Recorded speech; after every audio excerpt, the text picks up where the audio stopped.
Last week we were looking at reasons why someone would enter into the international financial markets. And we were looking at our arbitrage, the ability to make money by buying low and selling high. Um, and we ran into some difficulties in some of the theories about when, how, why. Um, and those difficulties were, we know that interest rates change, that prices change, that exchange rates change. And these changes will make or break a arbitrage deal. They may make arbitrage work, they may make it fall apart, right? And one way to kind of anticipate whether or not an arbitrage deal will work and whether these changes are helpful or not is through forecasting. Forecasting, for lack of a better term, is just educated guessing. It is trying to figure out how things will change in the future. And we need to come up with a method of forecasting what changes are going to occur. There are several ways that forecasting can be done.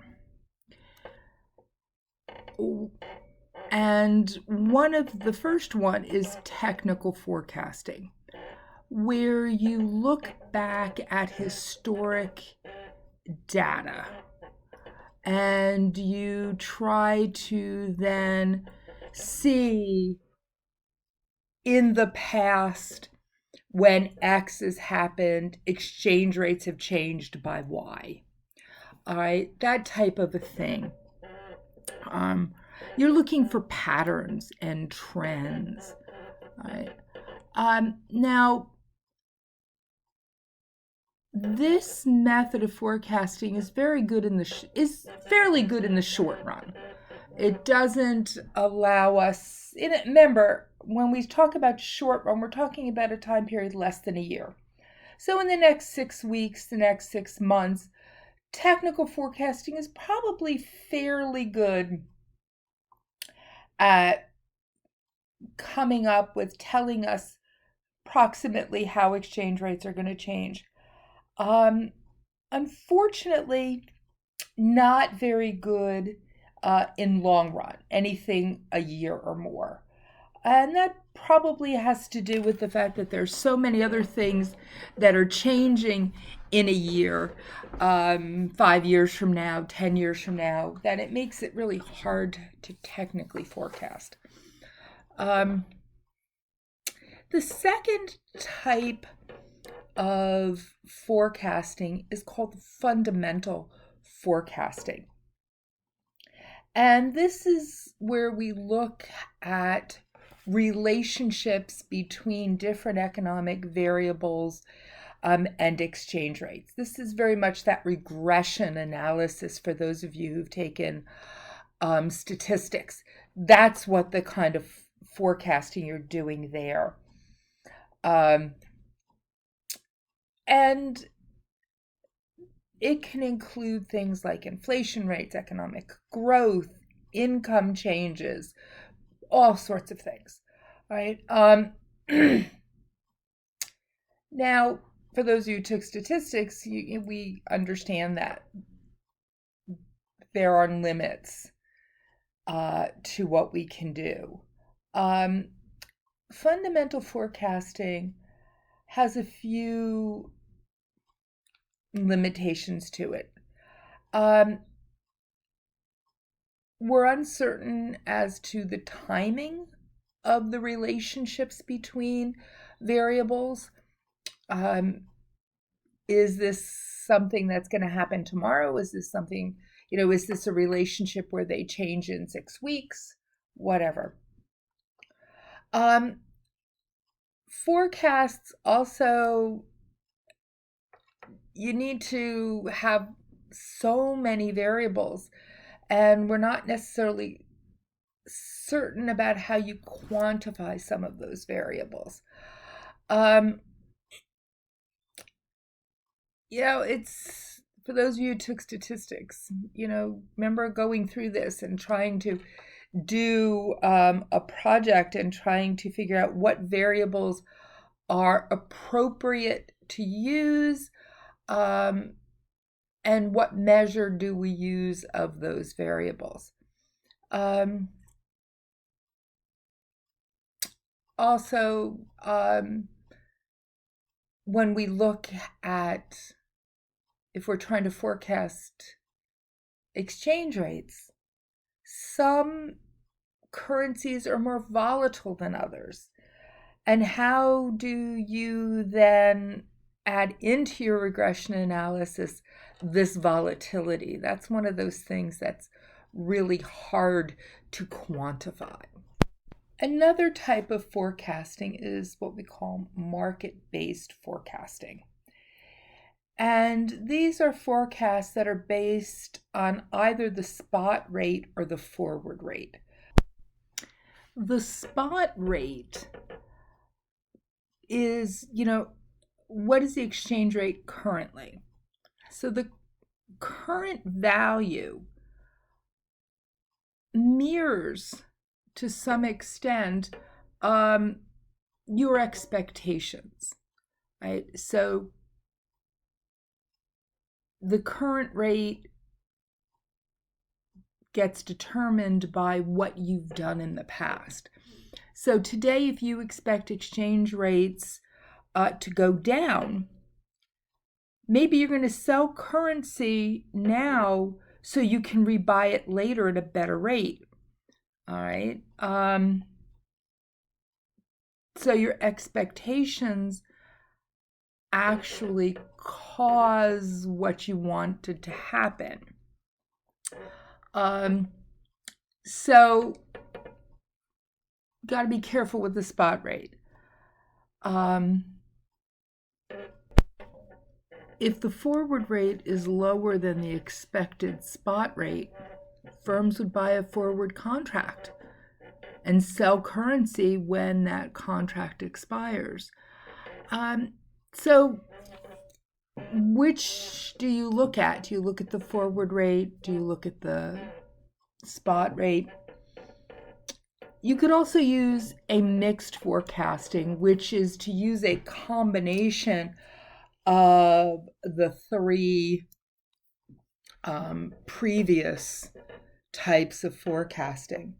Now, if you're a large corporation, you might try to do forecasting internally. You may hire economists or statisticians to try to do some of this forecasting yourself. But if you're a smaller company, you may not be able to afford to hire people to specifically do this type of forecasting. So it's good to know that many large banks already do this type of forecasting. There are consulting companies that do nothing but this type of forecasting. So you can avail yourselves of these services. But one of the things we know from statistics, if you've taken it, that our forecasts may have a bias. All right. We could have a bias is simply an error. Are you overestimating? Are you underestimating what is going to happen? Now, you really we know that bias occurs, and we have to figure out what those errors are. One way to look at bias or to see if bias occurs would be to plot your forecasts on something that looks like this graph, where you have your predicted value and the actual values, and you see how they relate to each other. If your plots of your actual and your predicted values, if they come around, if they cluster around that 45-degree line, you probably have a very minor bias. It probably is not a problem. But if your prediction, your forecasted value, is consistently above the 45-degree line, you've got a downward bias. You're constantly downward. You're underestimating your value. If you're plotting of your numbers, your forecasted versus realized, falls more towards the bottom of below the line, you've got an upward bias. Now, in statistics, we learn how to deal with biases. You can adjust your forecasting to, take into account your bias. All right. So we have to look at the types of bias, the degree of bias that you have. How efficient your forecast is, and in this case, by an efficient forecast, we mean an accurate forecast. So something that would not have any bias in it. We can look at 3 different types of efficiencies. One we call a weak form, and that's when you use your historical and current exchange rate information, and that stuff is already reflected in your forecast. It's a weak forecast because, again, you're not necessarily taking everything into consideration. You could have a semi-strong form of efficiency where you are confident that all of the relevant public information that is associated with exchange rates are taken account in your forecast. All right. So do you see we've gone from historical information in our weak form to very current, very relevant public information. A strong form efficiency is when you can bring in all of the relevant public and private information into your forecast.